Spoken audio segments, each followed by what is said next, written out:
Isang araw, may dalawang magkapatid na masaya naglalakad papunta sa kanilang school at ito sina Justin at Jasmine. Tara na, pumasok na tayo, baka malit pa tayo. Sige ate, sagot ng kanyang kababatang kapatid. At habang naglalakad sila, napansin nila na may lolo na hirap maglakad at may bit-bit din, kaya't agad nila itong tinulungan. Ate, tingnan mo si lolo oh, hirap maglakad, tara ate, tulungan natin siya.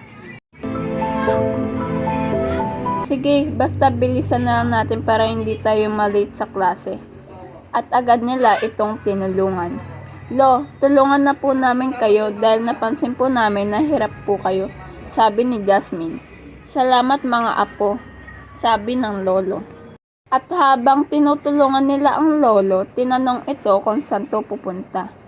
Saan po ba kayo pupunta? Tanong ni Jasmine. Doon lamang ako sa may tindahan, sagot ng lolo.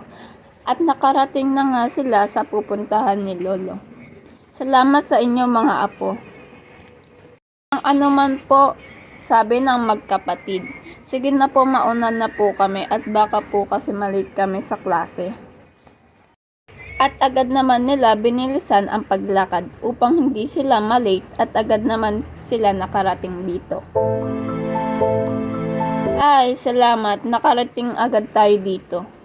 Oo nga po ate. Ay, mauna na po ako, baka nag-start na yung klase, sagot ni Justin. Sige, kita na lang tayo mamaya.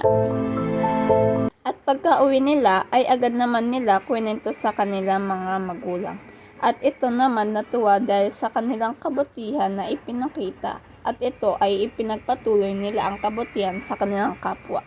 At doon nagtatapos ang kwento.